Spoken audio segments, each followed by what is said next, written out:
오늘은 교통사고 성공 사례, 소송 전 합의에 대해서 사례를 알려드리도록 하겠습니다. 우리 피해자분들이 이런 성공 사례를 보고 참조하시면 보험사와 또는 공제조합과 합의 과정에서 많은 도움이 될 것으로 생각됩니다. 자, 오늘 이 성공 사례 사건의 기초 사실을 보면 나이는 20세입니다. 20세이고 성별은 남자입니다. 이름은 김별별입니다.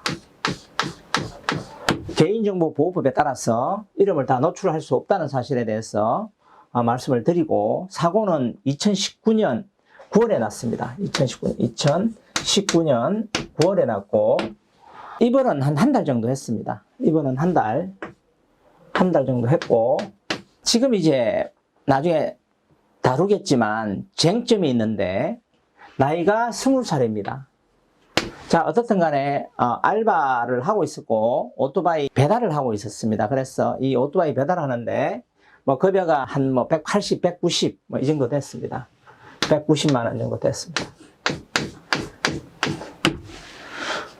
요즘 배달의 민족, 바른 배달 이런 등등의 배달 업들이 있는데 여기에 이제 일을 했던 거죠. 그리고 이제 사고 경위는 뭐냐면 4차선, 왕복 4차선 도로에서 정상적인 2차선 도로로 오토바이가 가고 있는데 옆에서 차가 따라와서 갑자기 물론 깜빡이를 켜고 차선 변경을 하는 사이에 자동차가 오토바이를 이렇게 충돌하는 사고입니다. 그래서 쉽게 이야기하면 앞지르기 사고라고 볼 수 있는데, 자, 여기에서 이제 또 분쟁이 생기겠죠. 쟁점이 조금 이따 나올 건데, 가실 비율에 대한 쟁점이 나올 것입니다. 상해 부위는 발목이라고 보시면 됩니다. 발목. 외척 복사의 골절, 비골에 골절이 있었습니다. 그 외척 복사의 골절이고, 비골에 붙어 있는 외척 복사의 골절이고, 인대 파열이 있었는데 이것은 정급이 인대 파열입니다. 정확한 명칭은 정급이 인대 파열이고, 여기에서 우리가 상해 부위에 유추할 수 있는 건 족관절의 운동 범위 제한이 휴장애로 이제 평가되어질 것인데, 이 장애가 몇 프로가 나올 것인가에 대한 부분은 좀 이따가 구체적으로 알아보도록 하겠습니다. 자, 쟁점이 이제 나올 건데, 모든 사건은 보험사와 분쟁에서 소송을 가거나 또는 소송 전 합의 조정, 소송 전 합의에서 다투는 부분이 쟁점이라고 보면 되는데, 분쟁의 쟁점이라는 거죠. 이 분쟁의 쟁점에 지금 나타날 수 있는 게 벌써 나타났습니다. 20세 나이에 대해서 쟁점이 있을 수 있고요. 20세라는 것은 결국은 뭐냐 하면, 20세라는 것은 결국은 소득과 연관이 되는 겁니다. 소득. 이제 보험사는 남자가 군대를 가는 기간만큼 소득을 인정하지 않습니다.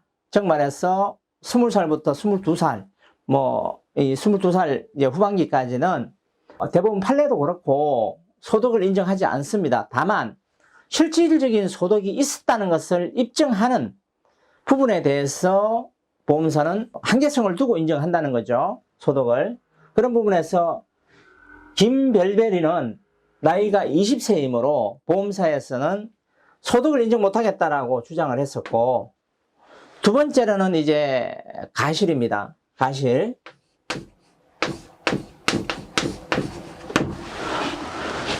쌍방이 동시에 같은 방향을 보고 달려가고 있었고, 이 부분에서 깜빡이를 켜고 자동차가 들어옴으로 인해서 충돌하게 되었는데, 일단 저희들은 가실 없음으로 0%다 라고 주장을 하는 거고, 보험사는 최소한 가실을 20%는 잡아야 되겠다. 최소 보험사는 처음에 30%를 가실을 잡아야 되겠다라고 이야기했고, 30%.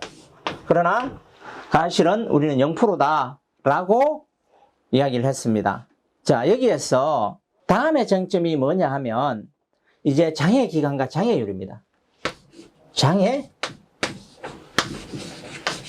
기간, 장애율.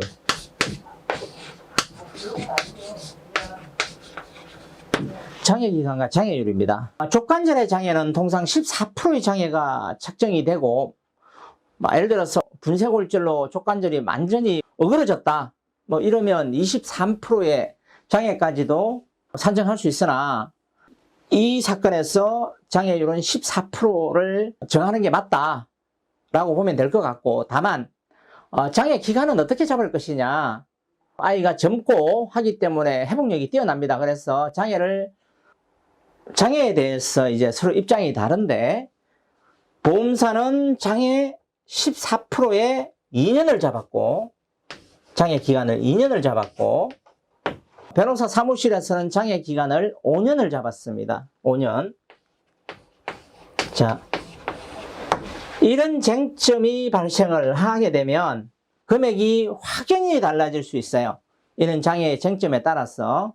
자, 이런 쟁점들이 있었다라는 것을 이제 말씀을 드리고, 우리가 그 도표를 보면서 이 사고의 세부적인 내용을 좀 보도록 하겠습니다. 먼저 여기서 진단서를 보도록 하겠습니다.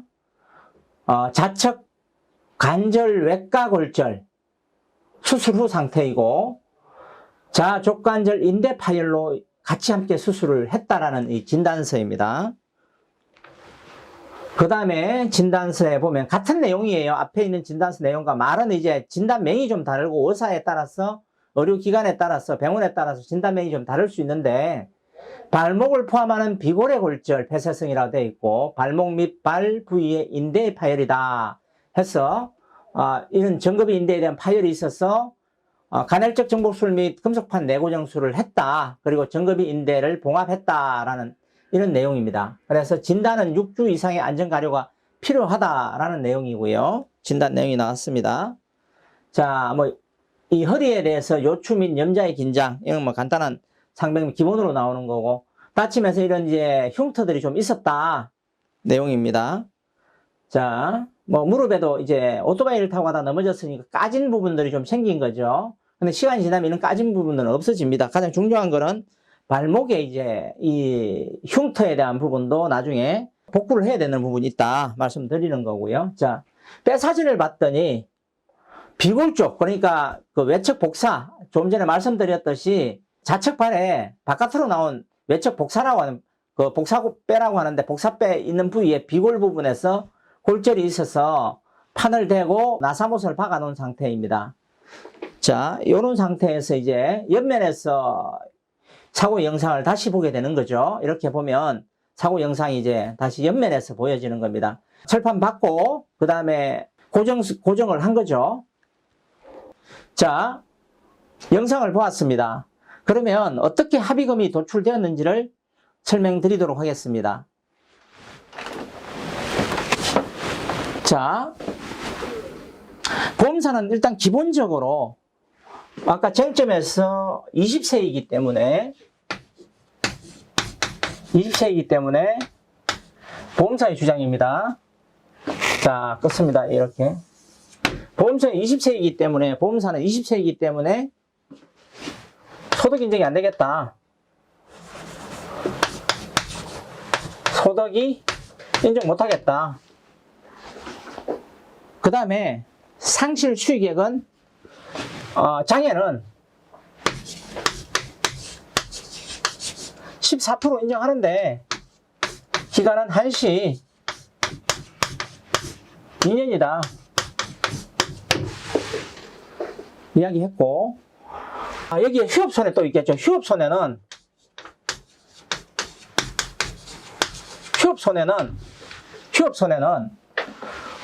이 20세이기 때문에 휴업이 이 입원한 기간이 휴업손해 안에 들어가기 때문에, 기간 안에 들어가기 때문에 이 휴업손해 산정 못하겠다.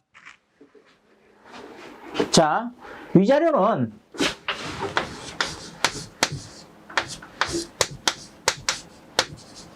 한시장애 14% 등을 감안해서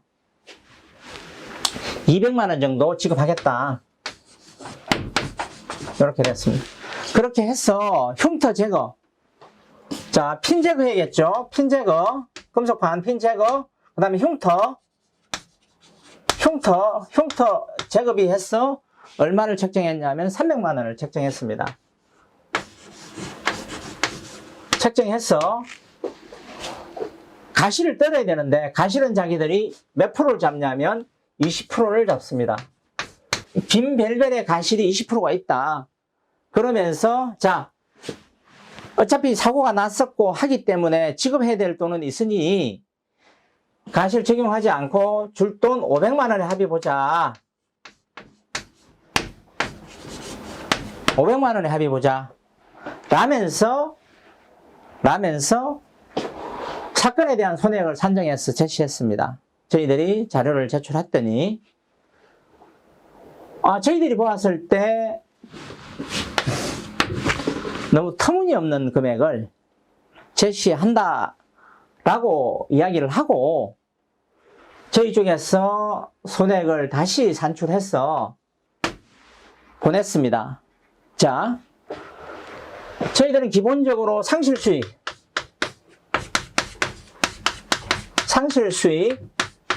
장애를 이야기하는 거죠. 장애 14% 한시 5년. 자, 우리가 실질적으로 소송을 갔을 때 14% 한시 3년 나올 수 있습니다. 그러나 일단 우리가 주장하는 부분들은 14% 한시 5년을 주장을 했고, 자, 휴업손해.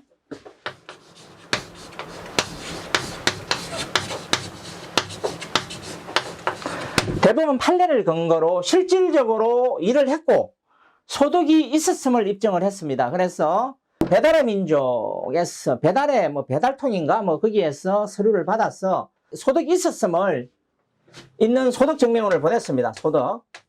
소득 입증 자료 해서 보내고 금액을 190만 원을 보내고 소득을 이 부분만큼은 인정시키라고 해서 인정시켰고 상실 수익액 부분에서도 이 부분이 적용되므로 20채를 할지라도 소득이 있었으므로 소득을 적용해서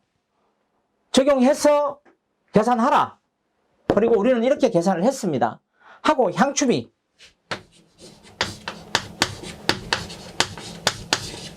해서 자 핀 제거비 하고 흉터 제거비 해서 저희들은 550만 원을 책정했습니다.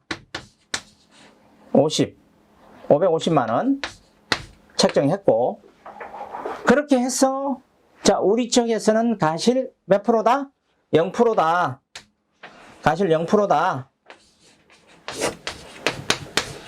이렇게 주장을 했습니다. 그래서 이 두 개의 갭이 너무 크죠?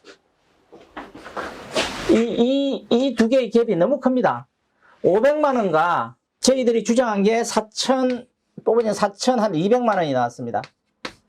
4,200만 원.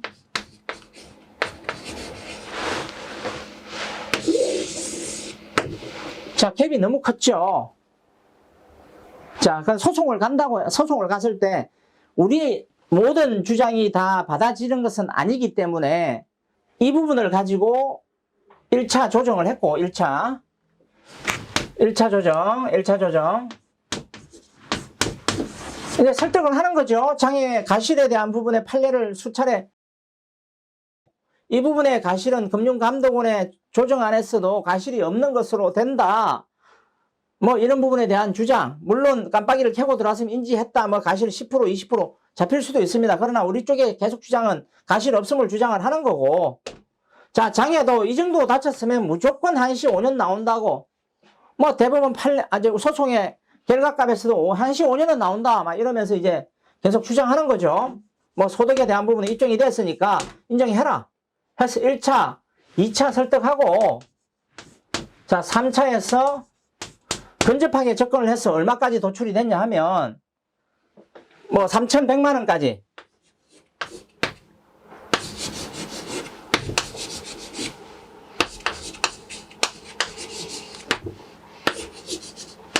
자, 3,100만 원까지 최종적으로 도출이 됐습니다.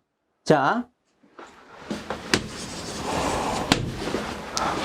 이 갭의 상당한 갭에서 부분에서 많이 절충됐죠, 최종적으로.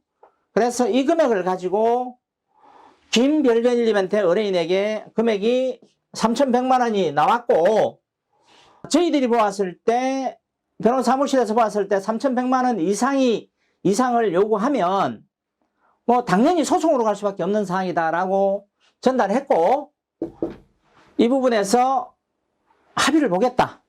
협족하게 합의를 보겠다고 하여 3,100만 원의 이 사건은 합의를 보고 소송을 가지 않고 소송 전 합의로 3,100만 원을 김벨벨이 받는 것으로 해서 합의가 이루어졌습니다. 자, 그리고 나서 치료에 대한 부분도 4주간 더 치료하는 것으로 해서 합의를 보았습니다.